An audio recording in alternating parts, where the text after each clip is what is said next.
Hey guys, welcome back to another episode of Music Den. I'm your host Armando Venditti. I want to welcome you all back to another edition of Live Album Spotlight.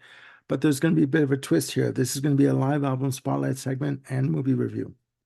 Now, the album in question has its roots dating all the way back to 1980, and I'll get into that with your patience and understanding.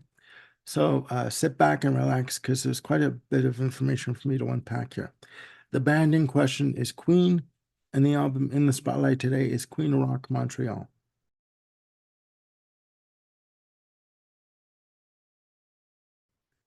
As I said, this album uh, has its roots dating all the way back to 1980. So let me set this up for you guys. In 1980, Queen had released the album The Game, and it was a massive seller for the band, multi-platinum in the US and 7 times platinum in Canada, selling 700,000 copies in Canada alone, spawning 3 hits, 2 number 1s, Crazy Little Thing Called Love in 1979, another one, Bites the Dust in 1980, selling 3 million copies alone in the US, and a top 40 single in Play the Game. Now, Queen had decided to embark on a major tour. At this point, Queen were pretty much white hot in North America. They managed to conquer the North American market with this album and the single Another One Bites the Dust. So they decided to go on a North American tour starting June 30th in Vancouver, BC, going all the way to November 25th, 1981. Now, I don't know when it was on this tour, but at some point during this tour, they dubbed it the Gluns for Punishment Tour because the tour just kept going on and on and on. They kept adding different legs to the tour. This was the tour where they first played South America in places like Buenos Aires and Sao Paulo. So again, they were on the road, taking breaks here and there, but basically between 1980 and 1981, they were on the road, uh, you know, touring all over the world. At some point, a film director by the name of Saul Swimmer approached the band and with the idea of filming a concert movie. And the band loved the idea so much that they went for it. The original idea was to film the 2 concerts at Madison Square Garden, right, in New York City. But the band opted to switch the venue for the filming to the Montreal Forum in Montreal, Quebec. Okay. Due to the fact that, according to the notes I read, that they wanted the audience noise to be louder than the monitors on stage. Okay. Now, the Montreal Forum has a seat capacity of 16,403 people. And from what I've seen in the footage of the film, they pretty much sold out the venue for the 2 nights. So the concert was filmed on the 24th and 25th of November 1981. Now, the director, Saul Swimmer, at the time had a couple of provisos, okay? 2 conditions. One, he wanted the band to choreograph the performance, and he also wanted them to wear the same clothes in the same order for both nights. The reason why he was going to do both nights and the reason why directors like to film multiple nights is if the concert sound isn't up to snuff on one night, he or she can switch between performances and use whatever performance, you know, is the better sounding performance, obviously. Well, this pissed Queen off to no end, especially Freddie Mercury. And Jim Beach, their manager, who is still their manager, sided with the director Saul Swimmer on this point. And it got to the point where Jim Beach apparently was banned from the dressing room by Freddie Mercury. They were also pissed off at the fact that they were going to have cameras all over the stage with them. Because as you saw, if you've seen the video, the film, you can see cameras on the side of the stage, behind Roger Taylor on the drum riser, getting various angles of the shots, right? So this pissed off Freddie Mercury beyond belief. And at one point during the show on the soundtrack, you hear him say to the audience, I know this looks like a Sesame DeMille performance tonight, but if you can ignore the cameras, it's just you and us, okay? So he basically is telling the audience, forget the cameras, it's just them and the audience, and they're going to have a good time.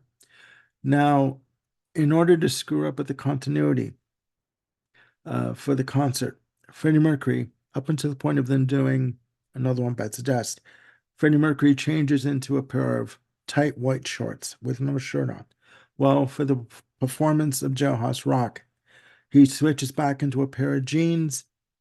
And then when he comes back out to do the encores for Sheer Heart Attack, we will rock you, we are the champions, he switches back into the shorts. So he basically screwed up with the continuity of the film.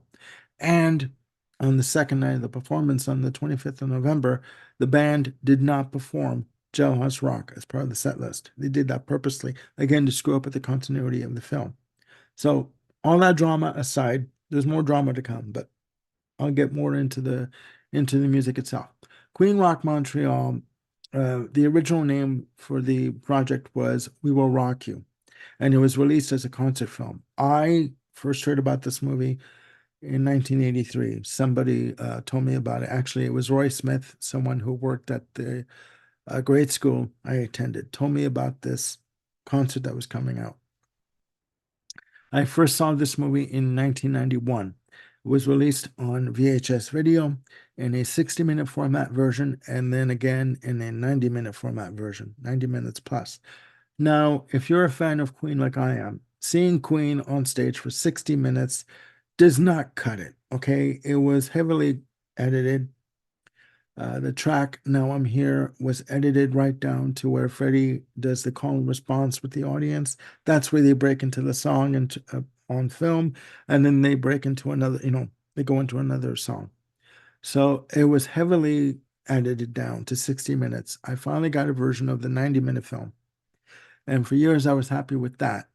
They released the concert on DVD and Blu-ray in 2001, and then again in 2007. Okay. But in 2007, they actually released the full soundtrack on double CD and triple vinyl formats.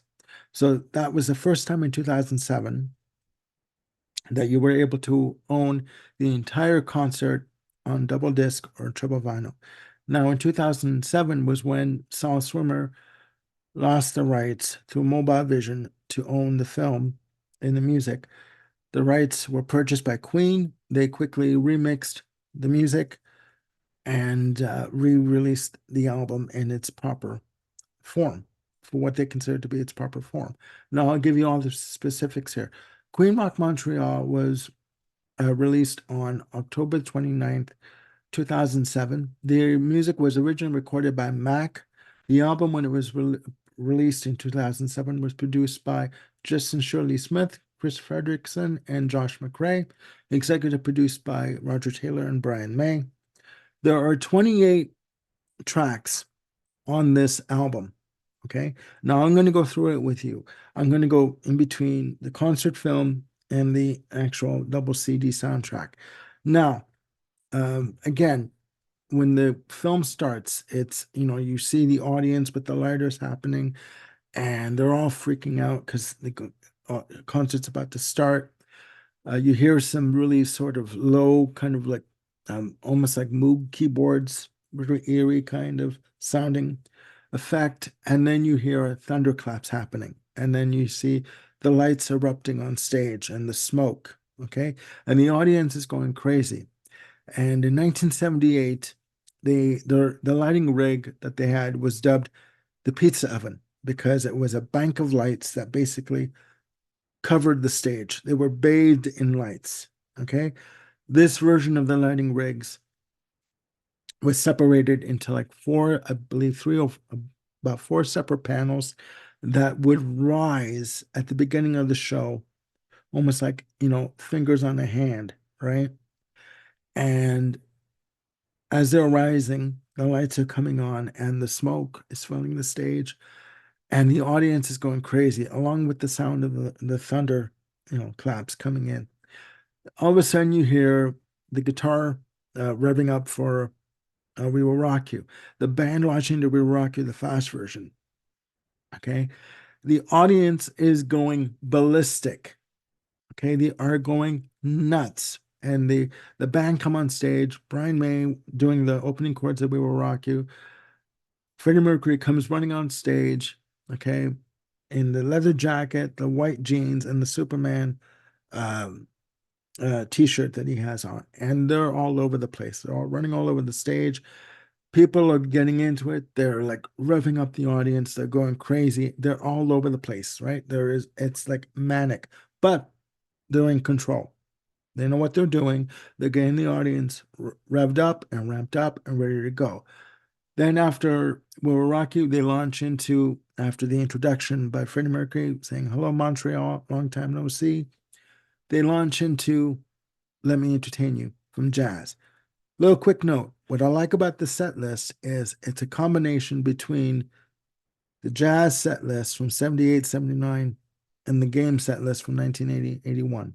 Okay, so you have a good representation of Queen at their peak in terms of, you know, how they, in terms of their set list and their stage show. So after Let Me Entertain You, people sort of calm down, okay? And Freddie's at the piano and they launch into Play the Game. Okay. Now, this is where Brian May has said in past interviews that they liked the fact that he liked the fact that they would come on stage, kind of like in just blitzkrieg you the first couple of tracks, leave you deaf, dumb, and blind, and scrambling for your senses, and then they calmed things down with the track "Play the Game," which was again a top 40 hit for the band in North America. I always thought it charted higher when it was released, but it really didn't chart that high. So they needed another one by Seduction, Crazy Little Thing Called Love on the album to sort of, keep the album momentum going. They do a fantastic version of Play the Game. Okay. And, it's really full of emotion and heart. And Freddie, along with the rest of the band, is in top form.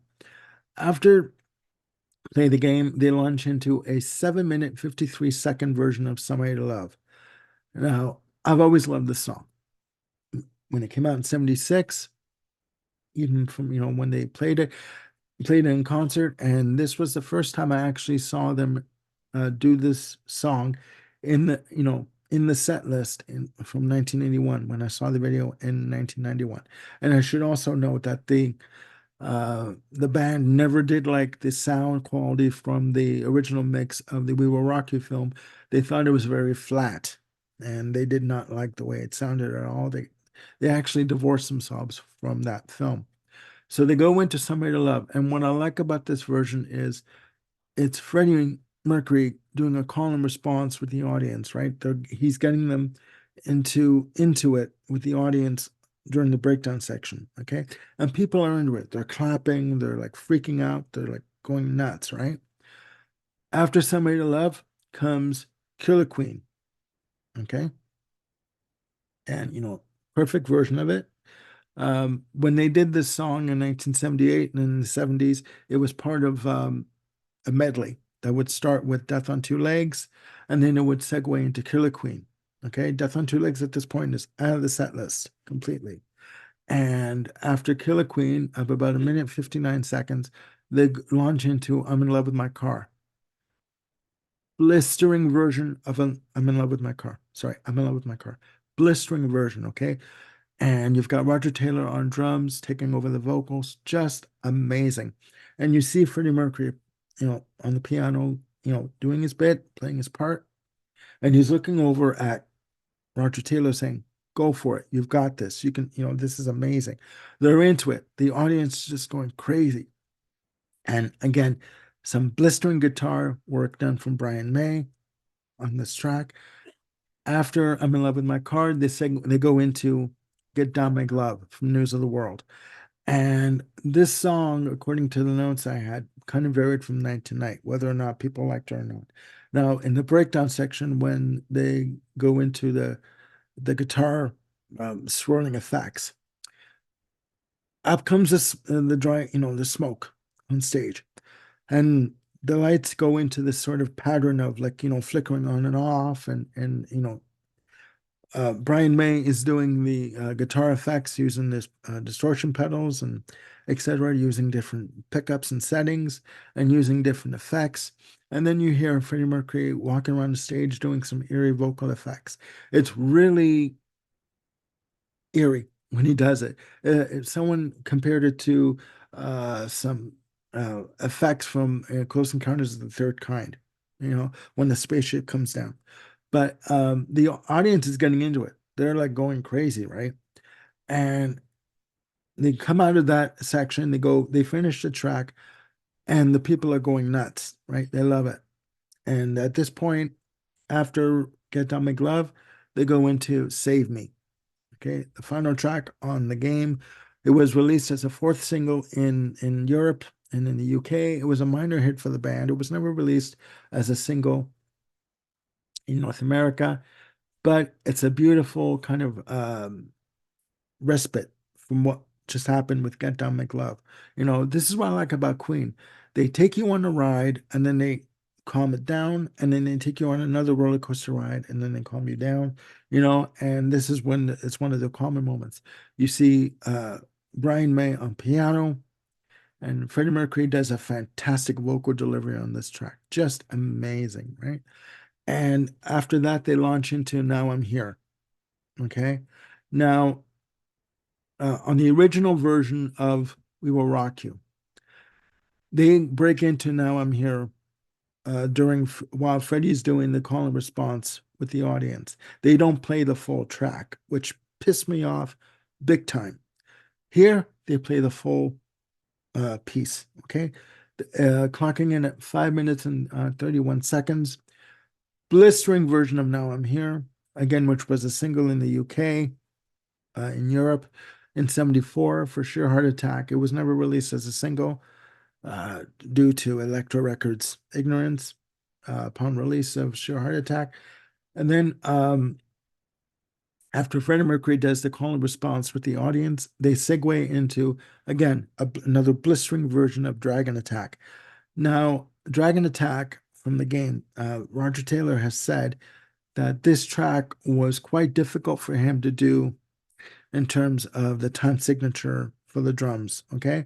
It was quite hard on the hands after that. And he kind of always hated doing the track live because it was difficult on his hands in terms of the drumming pattern, right? But this again is a blistering version of this track, Dragon Attack, track 2 from the game, side 1, which I call a mix between R&B funk and rock. Okay, they're going for it during this track. And Freddie Mercury is doing the ad libs on the vocals.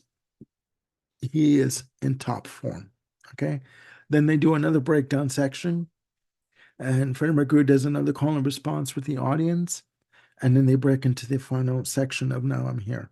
Okay, the place erupts. Right, people are going ballistic. Okay, and they bring it down, they end it, and people are just like almost collapsing in their seats. Then they break way to Brian May doing with an acoustic guitar singing doing the opening chorus to Love of My Life. So you have him and Freddie Mercury on a stool, and they're just singing, this beautiful ballad, right? And the audience is singing, and at one point Freddie Mercury says, "So you don't know it, huh?" And Brian May says, "Oh, that's okay. That's all right." The audience is singing along with him. You can hear him. You can hear them sing. They're amazing, but they're not as loud as they were, say, in South America, where the band had just played and the audience just went ballistic for this track. Beautiful, very poignant number. And Freddie Mercury is amazing vocally. And Brian May on toss string acoustic guitar is just, flawless on guitar, right? That ends disc 1 of the soundtrack. This is just disc 1, okay? Brutal, brutal. They assault you musically over the head, and they don't let up until they're ready to, okay? So moving to disc 2, it opens with Under Pressure, okay? Now, again, this was the first time I had heard Under Pressure done in its entirety. Uh, when I saw the video in 1991 on the VHS, they do a beautiful version of Under Pressure. Okay, they pretty much keep to the studio version of the track, just amazing. Then they go into a bit of an instrumental impromptu session where it's, Roger Taylor on the drums, and then um, John Deacon comes in, really, really heavy, funky bass line, and Brian May comes in on the guitar, just a little bit here and there, and you hear Freddie Mercury doing a bit of scat over the music, and they just launch into this instrumental impromptu piece, and it's funk aroma. But you know what? It is heavy. It is grooving. They're into it. You can tell that they're into it, and I do believe that this was a bit of an instrumental section of a piece of a song called "Sex Machine" that Freddie Mercury had started to write for Hot Space, but it never made the album. And then they launch into "Keep Yourself Alive," okay, with the guitar work, from where I made the chords, amazing, amazing. And Freddie Mercury's got the tambourine bashing against his leg, and they just go for it, okay. And then it goes into a drum solo done by Roger Taylor. After he does his drum solo on the drum kit, he moves over to the timpani drums, okay? And he does his timpani solo. That was featured on the Live Killers album. But what I like about what he does on the timps is that he has a pedal that can control the pitch of the timps, and he's just going ballistic on the timpanis. He's just going nuts. He does his bit and he leaves the stage, and then Brian May takes over doing the guitar solo from Brighton Rock. It's like a mid-section of the guitar solo that was on Live Killers. It's pretty much the same as from Live Killers, but it is amazing. He is running all over the stage doing the solo with the harmonics and the delay, the echoplex delay that they have. Just amazing, just fantastic. The audience is egging him on, telling him go for it, giving him the thumbs up, and he is just loving it. Then Roger Taylor comes on with John Deacon, and they finish up that section. Now, what is different here on the soundtrack as opposed to the film? Here on the soundtrack, for the first time, you have them playing Flash from Flash Gordon and The Hero. This was not included in the film because I do believe that the film footage was destroyed, and you couldn't recreate that. So this, for the first time, you hear Flash and The Hero done, and it is done amazingly, amazingly. And when they launch into The Hero, it is heavy, it is rocking, guitars all over the place, drums, and Freddie Mercury again is in top form, okay, for this track, and it is brilliant, just amazing. Then Freddie Mercury comes out with the acoustic guitar and he's clapping and he's getting everyone into it, and they launch into Crazy Little Thing Called Love, the number one hit from 1979, a tour de force, because then you see uh, Brian May, go off stage, come back for the solo with, I believe it was Roger Taylor's Telecaster, and he does the solo, comes back with the Red Special for the ending. Just amazing, all over the place. Okay. Then they come back and do Jailhouse Rock. Okay. And it is just, this is where Freddie Mercury, changes back into the jeans, comes out and does Jailhouse Rock, and he's running all over the place. And at one point, he actually yells at everyone, "Come on, you fuckers, get up, let's do this." Like, he wants to get the reaction from the audience. The audience is into it. This is amazing.